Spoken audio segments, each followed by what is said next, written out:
ज्ञानाञ्जनशलाकया चक्षुर्नमीलितं येन तस्मै श्रीगुरवे नमः। नमः ॐ विष्णुपादाय कृष्णप्रेष्ठाय भूतले श्रीमते भक्तिर्वेदान्त स्वामिनीति नामिने। नमस्ते सारस्वते देवे गौरवाणी प्रचारिणे निर्विशेषः शून्यवादी पाश्चात्य देशतारिणे। जय श्री कृष्ण चैतन्य प्रभु नित्यानंद श्री अद्वैत गदाधर श्रीवासादि गौर भक्त वृंद। हरे कृष्णा कृष्णा कृष्णा हरे हरे, हरे राम राम राम हरे हरे।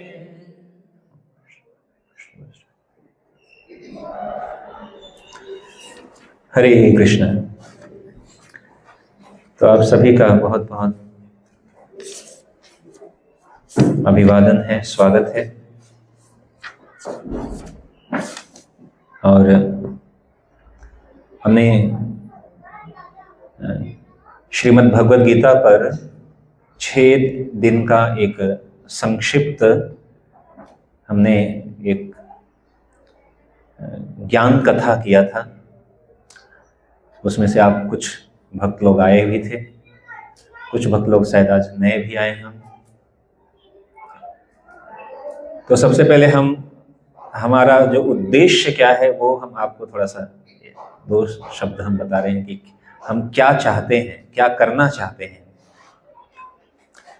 एक तो हमारा सबसे प्रमुख उद्देश्य क्या है कि आप सभी भक्त तो हैं ही, लेकिन भक्ति की भावना को हमें और प्रगाढ़ कैसे बनाना है। और साथ ही साथ एक है कि हम तो भक्ति कर रहे हैं, दूसरों को भी कैसे कराना है। तो दूसरों को कराने के लिए आपको बताना पड़ेगा कि कैसे करना है। तो गीता में भगवान कृष्ण ने अर्जुन को बताया 700 श्लोकों में यह ज्ञान। तो इस ज्ञान को हम हर अब अध्याय के अनुसार पढ़ेंगे। जैसे पहला अध्याय का पहला श्लोक, फिर श्लोक वाइज हम हर एक श्लोक लेकर, प्रमुख श्लोकों को लेकर हम पूरा सब लोग मिलकर भगवद गीता पढ़ेंगे और उस श्लोक का मतलब क्या है, उसका तात्पर्य क्या है, उस तात्पर्य को भी समझेंगे। और कहते हैं कि अगर आपने भगवद गीता को समझ लिया तो 18वें अध्याय में भगवान कहते हैं कि हे अर्जुन, अगर इसके बाद, गीता को जानने के बाद कुछ और जानना शेष नहीं रहा। और गीता को के ज्ञान को क्या कहा गया है? यह कहा है जीवन का क्या है, एक जैसे हम कोई मशीन का एक मैनुअल होता है, तो वैसे ही हमारे जीवन का मैनुअल को क्या कहेंगे हिंदी में? दिशा निर्देशिका, कि कैसे चलाना है। मशीन को चलाने के लिए निर्देशिका होती है, तो जीवन को कैसे चलाना है। तो यह इस उद्देश्य के लिए, साथ ही साथ नाम संकीर्तन के लिए आज से हम एक तरह से गीता का सामूहिक अध्ययन प्रारंभ करने वाले हैं आप सबके साथ मिलकर। तो उसमें आप सभी के भी जो है सहयोग और आशीर्वाद की आवश्यकता है, क्योंकि गीता में भगवान ने कहा है बोधयन्तः परस्परम मच्चित्तः मद्गत प्राणा बोधयन्तः परस्परम, मतलब आपस में साथ में मिलकर हम पढ़ेंगे। अच्छा, मेरी आवाज पीछे तक आ रही है? स्पष्ट समझ में आ रहा है? ठीक है। तो यद्यपि कि जब 6 दिन का कोर्स चल रहा था तो उसमें हमने यह बात बताई थी, लेकिन फिर से आज हम बता रहे हैं कि हम देखते हैं भगवद गीता, श्रीमद् भगवद गीता। तो भगवद गीता में 2 शब्द हैं, एक है भगवद और दूसरा शब्द है गीता। तो भगवद का अर्थ क्या है? भगवान से संबंधित। और गीता का अर्थ क्या होता है? गीता मतलब क्या होगा? कोई बताएगा? गीता का मतलब क्या होता है? किसी का नाम भी होता है गीता, ऐसा है। तो गीता मतलब गीत। गीत मतलब जो गाते हैं, गीत गाते हैं। तो ये एक ऐसा गीत है जो कि किसने गाया है? भगवान ने गाया है। भगवान ने ये गीत गाया गीता का। अच्छा, ये और किसको पता है ये गीता भगवान ने कहां पर गाया था? कुरुक्षेत्र के। और कुरुक्षेत्र में क्या होने वाला था? वहां पर फंक्शन था। क्या था? युद्ध था।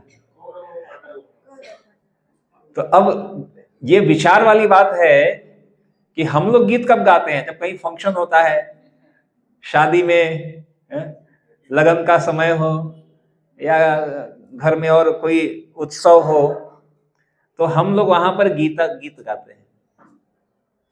लेकिन भगवान गीत कहां गा रहे हैं? युद्ध के मैदान में। तो भगवान तो ऐसा तो कुछ भी कर सकते हैं, इसीलिए तो वो भगवान है। भगवान युद्ध के मैदान में भी गीत गा सकते हैं। और ऐसा गीत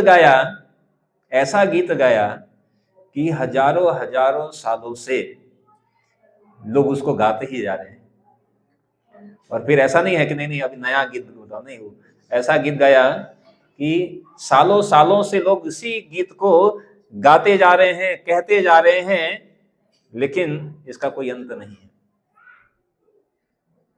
ठीक है। गीत गाने से क्या होता है?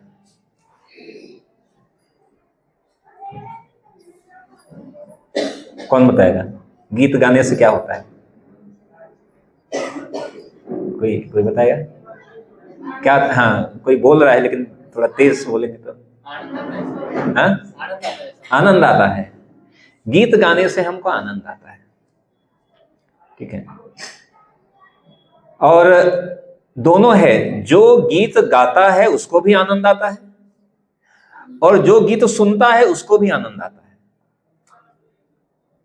ठीक है। लेकिन अगर आप कोई एक गीत आपको दिया जाए और कहा जाए आप इसको गाते रहो, एक बार गाओगे बड़ा मजा आएगा, आनंद आएगा, दूसरी बार गाओगे हाँ ठीक है, तीसरी बार गाओगे हाँ ठीक, चौथे नहीं अभी दूसरा गीत बताओ, कोई दूसरा गीत बताओ।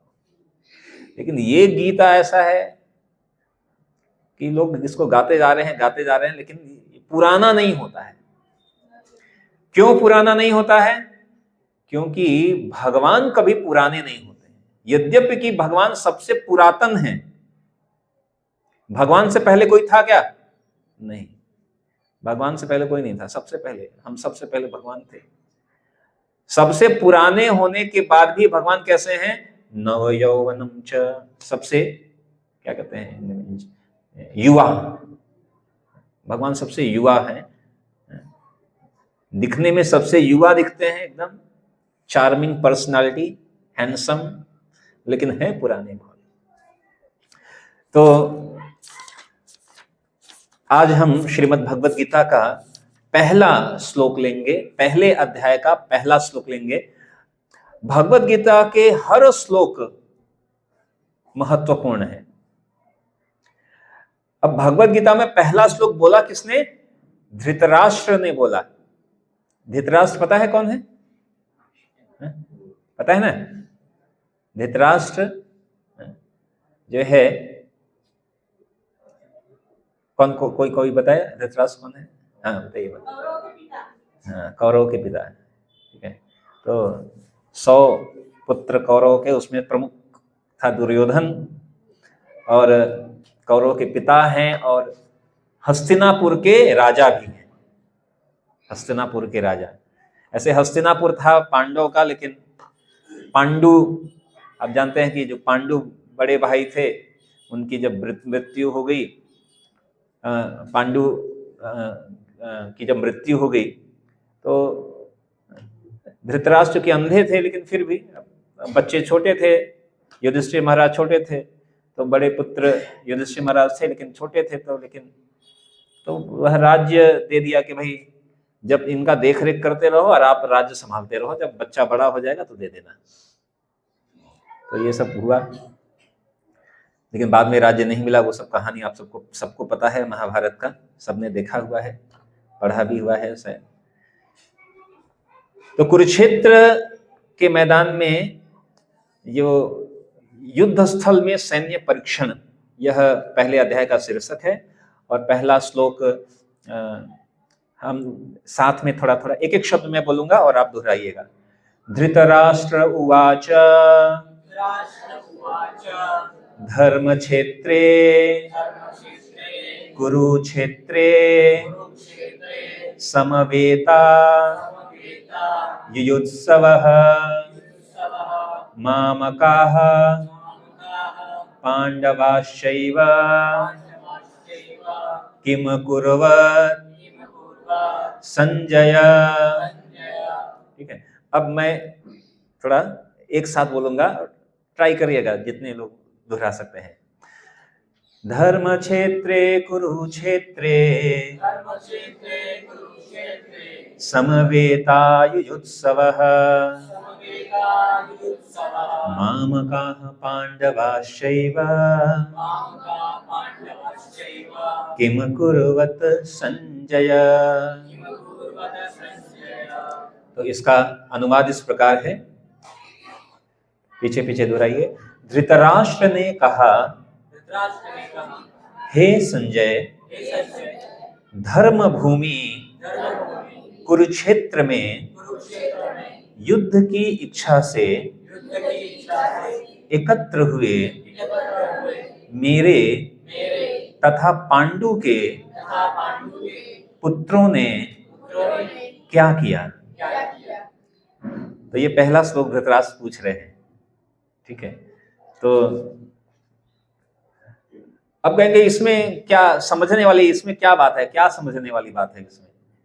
मेरे एक धृतराष्ट्र पूछ रहे हैं कि संजय से कि मेरे पुत्र और पांडु के पुत्र इकट्ठा हुए थे युद्ध भूमि में, अभी युद्ध करना था लेकिन वहां युद्ध चल नहीं रहा है।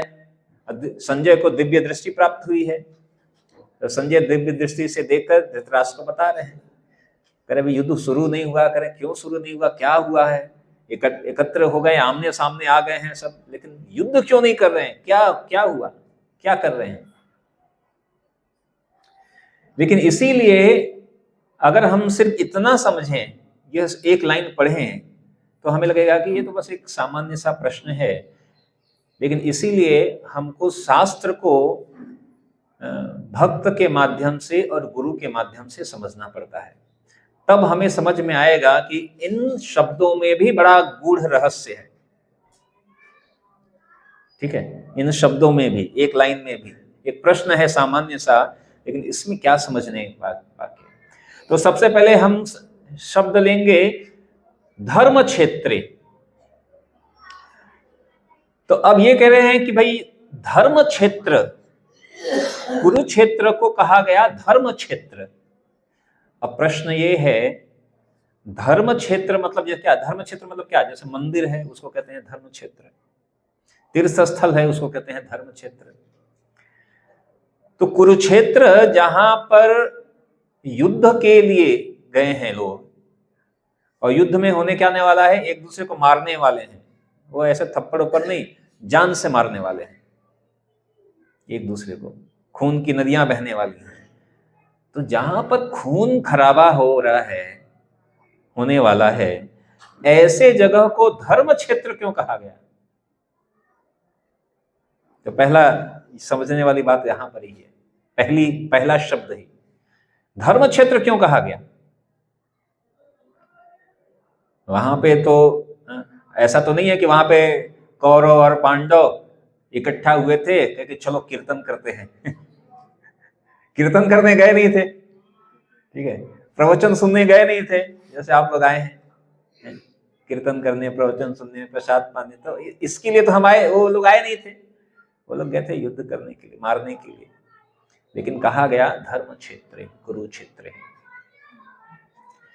तो धर्म क्षेत्र का अर्थ क्या है। अच्छा, कुरुक्षेत्र आप लोग में से कोई गया है, कोई गए? आप गए हैं माता जी? ठीक है, तो एक बार अभी भविष्य में एक बार कुरुक्षेत्र का तीर्थ आप लोगों को लेकर चलेंगे हम लोग, यहाँ से भक्तों के साथ मिलकर चलेंगे कभी भविष्य में। और कभी भी तीर्थ स्थल जाना चाहिए तो भक्तों के साथ जाना चाहिए, अकेले नहीं जाना चाहिए। शास्त्र ये कहता है अकेले नहीं जाना चाहिए, ठीक है, केवल नहीं, भक्तों के साथ मिलकर जाना चाहिए। तो धर्म क्षेत्र का परिभाषा क्या है? सबसे पहला कारण क्या है कि उसको धर्म क्षेत्र इसलिए कहा गया क्योंकि वहां पर स्वयं पूर्ण पुरुषोत्तम भगवान वहां पर विराजमान थे। तो जहां भगवान है वह क्षेत्र अपने आप में क्या हो गया? धर्म क्षेत्र, ठीक है। क्योंकि भगवान गीता में ये बात बताते हैं कि भगवान का अवतार क्या होता है? धर्म संस्थापनार्थाय संभवामि युगे युगे। ये श्लोक तो लगभग सबको याद होगा। वो टीवी में कम से कम, टीवी के कम से कम एक अच्छा भूमिका रहा कि एक दो श्लोक याद करा दिया, यदा यदा हि धर्मस्य, ये वाला श्लोक बहुत अच्छा, कम से कम उसका कुछ पॉजिटिव तो रहा। तो धर्म क्षेत्र इसलिए कहा गया क्योंकि चूंकि वहां पे स्वयं भगवान उपस्थित थे,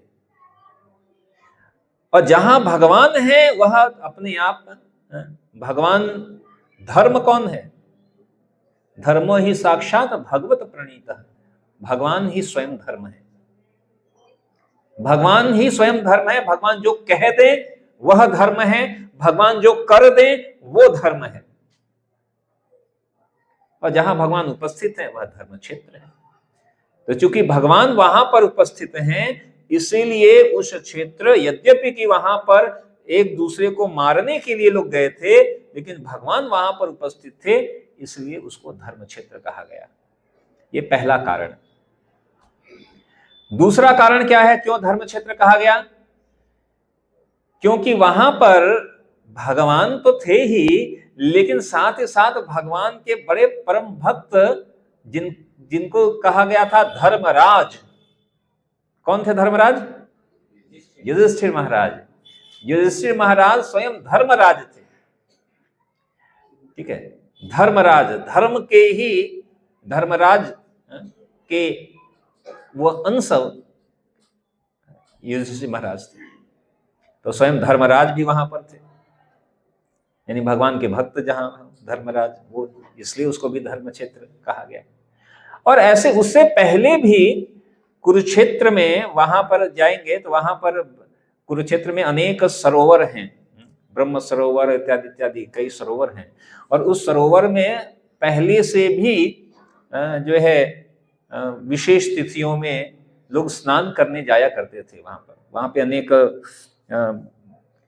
ऋषिगण पहले से भी जाया करते थे, तो वो पहले से भी वह पुण्य भूमि थी, इसलिए भी उसको धर्म क्षेत्र कहा गया। अब आगे कहा कि धर्म क्षेत्र कुरुक्षेत्र समवेता युष्व। धृतराष्ट्र ने कहा कि देखो, मेरे पुत्र और पांडु के पुत्र जो कि युद्ध करने के लिए गए थे, युद्ध की इच्छा से एकत्र हुए। अब जब धृतराष्ट्र को यह बात पता है कि पांडव और कौरव दोनों युद्ध की इच्छा से एकत्र हुए हैं, तो फिर यह पूछने की जरूरत क्या है कि क्या किया?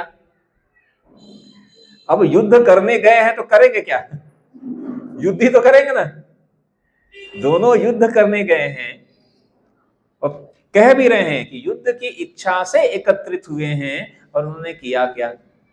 तो युद्ध की इच्छा से एकत्रित हुए तो युद्ध नहीं करेंगे तो क्या करेंगे?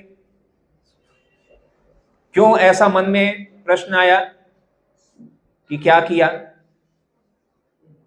तो उसका कारण है। उसका कारण क्या है? क्योंकि धृतराष्ट्र को अभी भी ये बात उसको यह था कि हो सकता है अभी भी युद्ध रुक जाए। क्यों? क्योंकि उनको पता था कि जो पांडव हैं वो जो है भक्त हैं, और भक्त लड़ाई झगड़ा नहीं करना चाहता है। उसको पता था कि जो पांडव हैं विशेष रूप से युधिष्ठिर महाराज वो बड़े दयालु हैं, और युद्ध में लाखों करोड़ों लोग मरने वाले थे, तो उनको पता था कि भक्त है तो उनके हृदय में दया की भावना आएगी, और हो सकता है कि पांडव कह दें कि छोड़ो, अभी हम युद्ध नहीं करेंगे, अभी छोड़ो। और ऐसा हुआ भी। अर्जुन ने क्या कहा? युद्ध नहीं करूंगा। अर्जुन ने कहा मैं युद्ध नहीं करूंगा। जब ये दृश्य देखा तो अर्जुन ने कहा मैं युद्ध नहीं करूंगा। उसके हृदय के अंदर दया आ गया। उसने सोचा कि इतने लोगों को मारने से अच्छा इतने लोग मर जाएंगे, किसी के पति मरेंगे, किसी का भाई मरेगा, किसी का पुत्र मरेगा, तो इन सबको मारने के बाद अगर राज्य मिला तो क्या फायदा, तो इससे अच्छा है युद्ध नहीं करते। अर्जुन ने ये बात कही। धृतराष्ट्र को ये बात पता था कि जब धर्म क्षेत्र में अगर कोई साधु व्यक्ति जाता है तो उसका मन का भाव तुरंत बदल जाता है। जैसे हम मंदिर में जैसे ही हम जाते हैं तो मंदिर में जाते ही हमारा मन का जो भाव है बदल जाता है, थोड़ा शांति मिलती है, ठीक है, थोड़ा अच्छा लगता है, थोड़ा सतोगुण लगता है, ऐसा। अब अगर आप बाजार में जाएं, बाजार में घूम रहे हैं, शॉपिंग कर रहे हैं, अब वहां पर और मंदिर में भगवान का दर्शन कर रहे हैं, तो दोनों में मन का भाव बदल जाता है। किसी आप शॉपिंग मॉल में चले जाओ, मन का भाव बदल जाएगा, ठीक है। क्यों? क्योंकि जहां भगवान का मंदिर है वहां पर सतोगुण है, बाकी का कहीं पर रजोगुण है, कहीं पर तमोगुण है, प्रभाव बदल जाता है।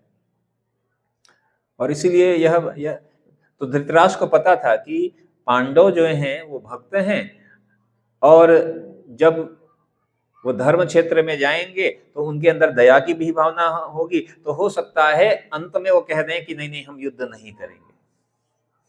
तो उसको संशय था कि शायद बच जाए युद्ध, क्योंकि उसको मन में एक बात ये तो पहले से उसको पता था कहीं ना कहीं कि अगर युद्ध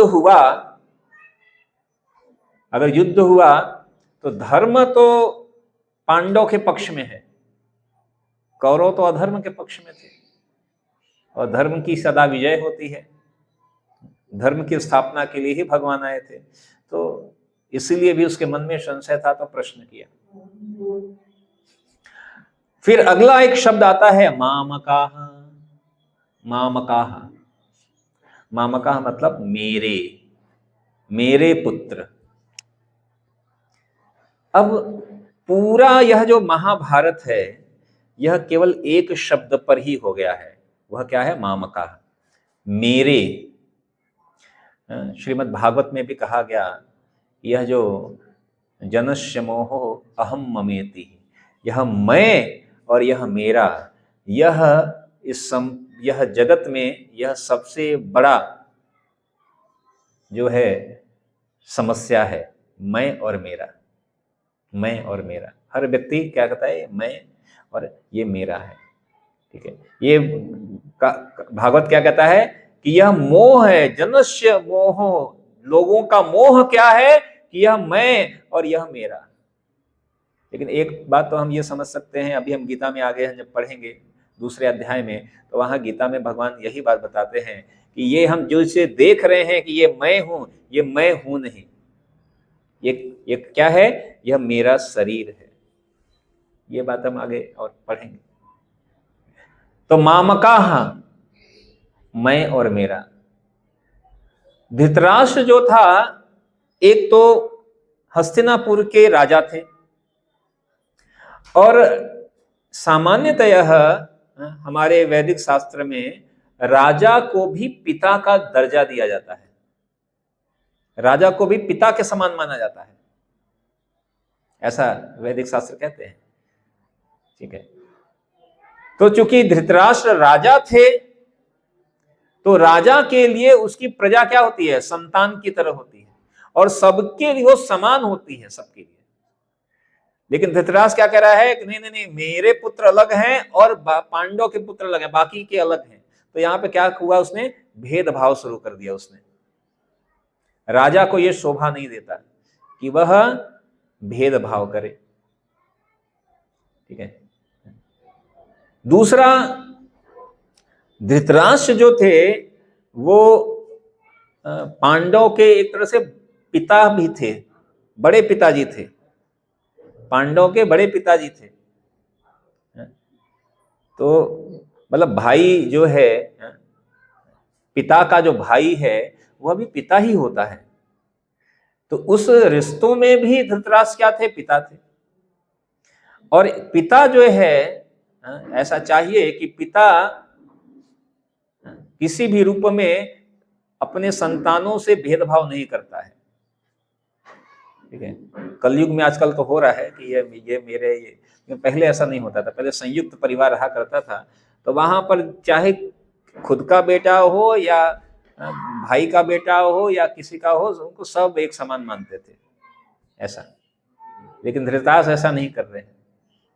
ठीक है, तो राजा हो है उसके नाते भी नहीं कर रहे हैं, ब्लड का संबंध भी है, रक्त का संबंध भी है, तब भी क्या कह रहे हैं? माम का, मैं और मेरा।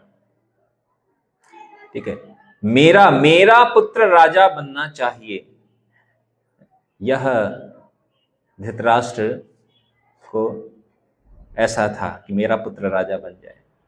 क्यों? दुर्योधन चाहता था कि मैं राजा बनूं, तो इन्होंने कहा कि माम का, मैं और मेरा। और ये संपूर्ण महाभारत, अगर ये नहीं होता, नहीं तो अगर पांडव ने क्या क्या कहा था कि भाई हमें क्या करिए, आप केवल 5 गांव दे दीजिए। अब 5 पहले, अब उस समय जो हस्तिनापुर था, हस्तिनापुर तो राजधानी थी, हस्तिनापुर का जो राज्य था वो ऐसा नहीं था कि आज का दिल्ली के, नहीं, दिल्ली जैसा नहीं, वो पूरा भारतवर्ष था हस्तिनापुर के अंडर में। पूरे भारतवर्ष की राजधानी हस्तिनापुर थी उस समय। ठीक है, ये युधिष्ठिर महाराज ने राजसूय यज्ञ किया था ना, पूरा भारतवर्ष जीत लिया था। ठीक है, और उसकी राजधानी हस्तिनापुर थी। अब मतलब आप देखिए लालच कितना है कि वो क्या करें कि भाई ये पूरा भारतवर्ष, पूरा देश आप ले लो, हमको क्या करो, एक 5 गांव दे दो। तो देने को कोई भी दे सकता था ना कि हाँ चलो 5 गांव ले लो, पूरा भारतवर्ष तो हमारा है। मैंने कहा नहीं, हमको आप पूरा भारतवर्ष ले लो, हमको 5 गांव दे दो। इतना भी निवेदन करके पांडवों ने किया। लेकिन दुर्योधन ने क्या कहा कि युद्ध के बिना सुई की नोक के बराबर की भी भूमि नहीं दूंगा। ठीक है, तो यहां से यह, और इसका विरोध करना चाहिए किसको? धृतराष्ट्र को। धृतराष्ट्र का पतन क्यों हुआ? पुत्र के मोह के कारण। और इसलिए गीता प्रारंभ में ही गीता यह बात बताता है कि पिता को कैसा होना चाहिए। ठीक है, पिता के कारण क्या हुआ कि उसके सारे पुत्र मारे गए, सारे के सारे 100 के 100 पुत्र मारे गए।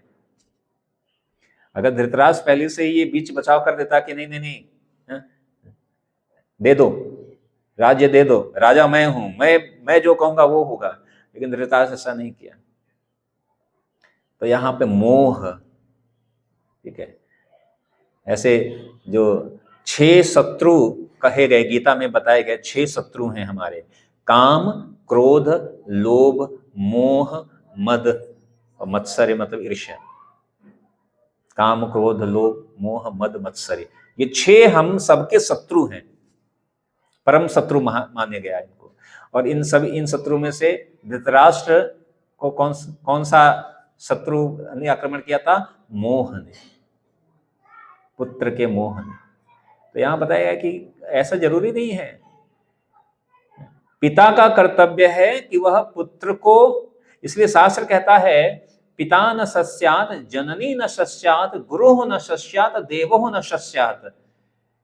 किसी भी व्यक्ति को यहां तक कि माता पिता भी नहीं बनना चाहिए अगर वह अपने आश्रित यानी अपने परिवारजन, पुत्र को, पुत्री को, अगर इस भौतिक जगत के चक्र से बाहर न निकाल ले, तो उसको माता पिता भी नहीं बनना चाहिए, शास्त्र कह रहा है। यहां तो कह रहा है गुरु भी नहीं बनना चाहिए। गुरु वही बने जो कि लोगों को इस जन्म मृत्यु के चक्र से बाहर निकाले।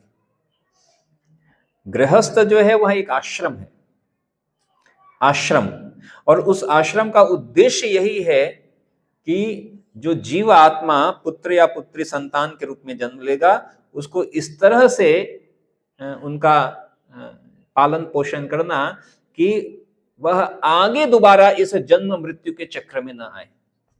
यह माता पिता का कर्तव्य है। ऐसे पुत्र का भी यह कर्तव्य है कि पुत्र ऐसे कार्य करे कि माता पिता को भी मुक्ति मिल जाए। जैसे किसने किया था उदाहरण, अभी एक मूवी आई थी प्रहलाद महाराज की मूवी, नरसिंह देव भगवान की मूवी, तो उसमें प्रहलाद महाराज के भक्ति के कारण उनके पिता का भी उद्धार हुआ था। तो पहला श्लोक यह भी बताता है कि पिता को कैसा नहीं होना चाहिए, धृतराष्ट्र की तरह नहीं होना चाहिए। कई बार हम जो पुत्र जो भी कह रहा है हम उसको मान लेते हैं, सही कह रहा है या गलत कह रहा है इस पर विचार नहीं करते हैं। तो हो सकता है कि अभी हम पुत्र से प्रेम करते हैं, धृतराष्ट्र को भी ऐसा लगता था कि मैं पुत्र से प्रेम करता हूं, लेकिन प्रेम नहीं था, वह क्या था, मोह था। प्रेम और मोह में क्या अंतर है? प्रेम जब हम किसी से करते हैं तो उसका विकास होता है, वह आगे बढ़ता है। अब जब हम केवल मोह ही करते रहते हैं तो वो नीचे गिरता है, उसका नुकसान होगा। ठीक है, तो हमें क्या सीखना है कि हमें अपने लोगों से प्रेम करना है, अपने परिवार से प्रेम करना है, मोह नहीं करना है। मोह करेंगे, मोह की स्थिति में क्या होता है कि सही और गलत का निर्णय नहीं ले पाएंगे। जैसे धृतराष्ट्र नहीं ले पाया कि क्या सही है क्या गलत है, जानते हुए भी नहीं ले पाया, मोह के कारण बधा हुआ था। अगर सही समय पर निर्णय ले लिया होता तो उसके सारे के सारे पुत्र जीवित रहते। ठीक है, उस पुत्र जो दुर्योधन था वो तो चलो जिद्दी था, ये था, लेकिन पिता को तो समझदार होना चाहिए। ठीक है, उम्र में बड़े हैं, अनुभव में बड़े हैं, तो पिता को समझदार होना चाहिए था, लेकिन पिता भी पुत्र के मोह के कारण उसके गलत जो कार्य कर रहा था उसमें मौन रहकर, कहते हैं कि अगर कहीं कुछ गलत हो रहा है और अगर आप मौन भी रह गए तो भी क्या हुआ, आपने सहमति दे दी कि हाँ मैं भी पक्ष में हूं। ये कहीं कुछ गलत हो रहा है तो एक है कि आप उसका विरोध करो, तो कुछ लोग कहते हैं कि हम विरोध नहीं करेंगे, हम सहयोग भी नहीं करेंगे और विरोध भी नहीं करेंगे। ठीक है, तो अगर सहयोग नहीं कर रहे हैं अच्छा है, और लेकिन अगर विरोध भी नहीं कर रहे हैं गलत का तो क्या हो गया, इसका मतलब कि आप उस अन्याय को किसी न किसी तरह से सहयोग ही कर लिए, कुछ नहीं किए मतलब। तो धृतराष्ट्र ने कहा हम कुछ नहीं करेंगे, हम जानते हैं लेकिन कुछ करेंगे नहीं, चुप रह गए। और उनके चुप रहने का प्रभाव ऐसा रहा, बाद में उनको बड़ा क्या कहते हैं, उनकी स्थिति बड़ी दयनीय हो गई अंत में। मतलब आप कहने का बड़ा है कि अगर कोई माता पिता अपने सारे पुत्र को, इतने ढेर सारे पुत्र थे, सबको अपनी आंखों के सामने मरता देखे तो स्थिति तो बड़ी दयनीय होती है। तो इसलिए यह गीता का श्लोक है तो बस एक, लेकिन यहाँ पर यह पूरे महाभारत का सार क्या है यहाँ पर, कि मामकाः, मैं और मेरा से ऊपर उठना है। ठीक है, हम यह शरीर नहीं है, हम आत्मा है, यह मैं और मेरा यह फंसा देगा हमें। ठीक है, ठीक है, अगर हम केवल यहां तक ही सीमित रह गए, ठीक है, मैं और मेरा, इसके कारण पूरा महाभारत हो गया। ठीक है, तो आगे कहे पांडवाश किम कुर्वत संजय। यहां पर श्री प्रभुपाद की पुस्तक में तात्पर्य लिखा कि भगवत गीता एक बहुपठित आस्तिक विज्ञान है जो गीता महात्म्य सार रूप में दिया गया है। इसमें उल्लेख है कि मनुष्य को चाहिए वह श्री कृष्ण की भक्ति की सहायता से संवीक्षण करते हुए गीता का अध्ययन करे और सर्व प्रेरित व्याख्याओं के बिना उसे समझने का प्रयास करे। तो अब देखिए, जब हमने शुरू में पढ़ा कि धृतराष्ट्र ने कहा, हे संजय, धर्म भूमि कुरुक्षेत्र में युद्ध की इच्छा से एकत्र हुए मेरे तथा पांडु के पुत्रों ने क्या किया, तो ये एक लाइन एक सिंपल थी। लेकिन अब आपको हम सबको क्या क्या पता चल गया, इसके अंदर का रहस्य क्या है। ठीक है, ठीक है। धर्म क्षेत्र क्यों कहा गया कुरुक्षेत्र को? हाँ, क्योंकि भगवान वहां उपस्थित थे। और दूसरा एक और मैंने बताया था, हाँ, धर्मराज वहां उपस्थित है, युधिष्ठिर महाराज, यानी भगवान के भक्त जहां उपस्थित हो वह भी जहां भगवान हो और जहां भगवान के भक्त हो, वह दोनों ही धर्म क्षेत्र कहलाता है। तो भगवान के भक्त हैं सारे पांडव लोग, और तो स्वयं धर्मराज युधिष्ठिर वहां पर हैं। ऐसे जो धर्मराज के दो अवतार महाभारत में हुए, एक तो युधिष्ठिर महाराज, एक और है, किसी को पता है? धर्म के ही अवतार हुए। एक युधिष्ठिर महाराज धर्म के अवतार हुए, और एक महाभारत में धर्म के एक और अवतार हुए जिनको कहा गया विदुर जी। नाम सुना है? विदुर जी। ठीक है, तो धृतराष्ट्र के भाई ही थे, धृतराष्ट्र के ही भाई थे। ठीक है, लेकिन दासी के पुत्र से उत्पन्न हुए थे, उनको थोड़ा उतना सम्मान नहीं देते थे। दुर्योधन और बाकी को बड़ा सम्मान नहीं देते, उनको दासी पुत्र कहते थे। लेकिन धर्म के ही पुत्र थे विदुर जी। और विदुर जी बड़े, उनकी नीति बड़ी प्रसिद्ध थी, इसीलिए महाभारत में एक जगह पे आता है विदुर नीति। जैसे चाणक्य नीति आती है ना, चाणक्य नीति सुनते हैं ना, चाणक्य ने क्या बोला क्या किया, वैसे ही महाभारत में आती है विदुर जी की नीति। विदुर जी बताते हैं किस परिस्थिति में क्या करना चाहिए, और इसीलिए पूरे राज्य को चलाने का सलाह कौन देता था? विदुर जी। कैसे चलाना है, इस परिस्थिति में क्या करना है, क्या नहीं करना है, विदुर जी बताते थे। ठीक है, विदुर जी बताते थे। और दुर्योधन ने क्या किया था? विदुर जी का बड़ा अपमान किया था, बहुत अपमान किया। तो विदुर जी ने कहा कि अब और अपमान मैं नहीं सहूंगा, और जो है पूरा राज्य को उन्होंने वहां छोड़ दिया और कहा कि अभी मैं जाता हूं तीर्थ स्थल भ्रमण करने के लिए। वो तीर्थ स्थल भ्रमण करने के लिए निकल गए, और इसी बीच में महाभारत का युद्ध हुआ था। महाभारत का युद्ध होता है, जब विदुर जी आते हैं तो देखते हैं कि सब लोग मर गए हैं, सब खत्म हो गए। धृतराष्ट्र के पास आते हैं, धृतराष्ट्र बाद में विदुर जी धृतराष्ट्र को बड़ा डांटते हैं, बहुत डांटते हैं। कहते हैं कि तुम ऐसे हो, मतलब तुम्हारे सारे पुत्र मर गए और तुमको शर्म नहीं आती है, तुम अभी भी राज्य के सिंहासन पर बैठे हुए हो। बहुत कटु और बड़े, मतलब और इससे भी बड़ा कठोर शब्द बोलते हैं, बड़े कठोर शब्द बोलते हैं। कहते हैं देखो, जिस भीम ने तुम्हारे सारे पुत्रों को मारा, तुम उसके फेंके हुए रोटी को खा रहे हो, कुत्ते की तरह खा रहे हो, ऐसा बोलते हैं। महाभारत में जब पढ़ेंगे ना तो उसमें ऐसा ऐसा बड़ा कटु शब्द बोलते हैं, तब जाकर धृतराष्ट्र की बुद्धि खुलती है। कहते हैं अभी मैं भी छोड़ के जाता हूं। तो धर्म के दो अवतार विदुर जी भी थे धर्म के, और विदुर जी भगवान के बड़े प्रिय भी थे। ठीक है,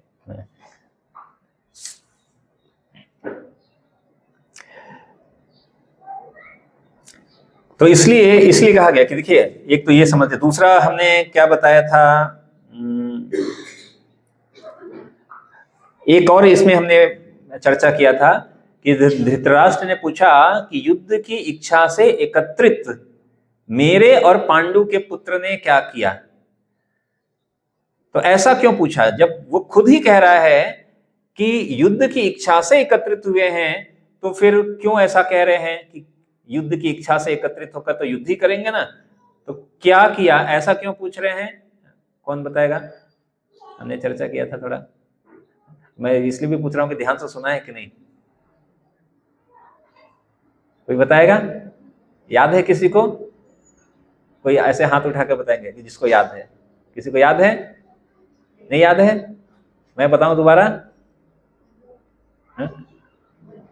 ठीक है, दोबारा मैं बताता हूं। इसका कारण क्या था? क्योंकि धृतराष्ट्र को ये बात पता था कि जो पांडव हैं वो भक्त हैं, और भक्त का हृदय बड़ा कोमल होता है, दया होती है।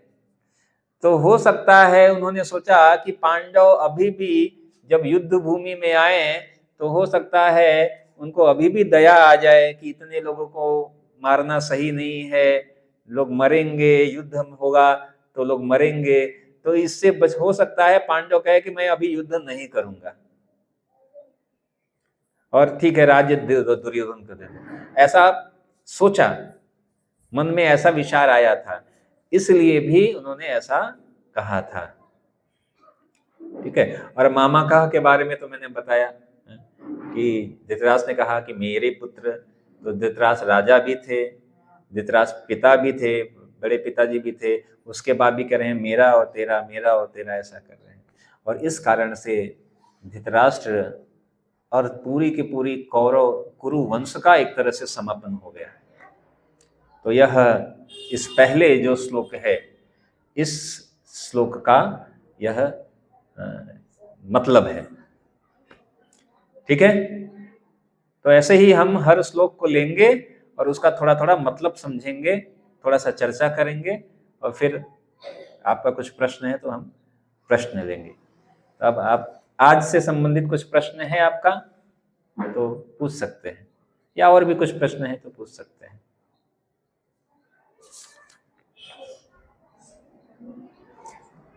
ठीक है, समझ में आया? अच्छा अच्छा, ऐसा ऐसे हर श्लोक को समझना है आप लोगों को, तो हर बार आएंगे ऐसे हम लोग चर्चा करेंगे, हर श्लोक को समझेंगे, फिर आप भी दूसरों को समझा सकते हैं, बता सकते हैं। ठीक है।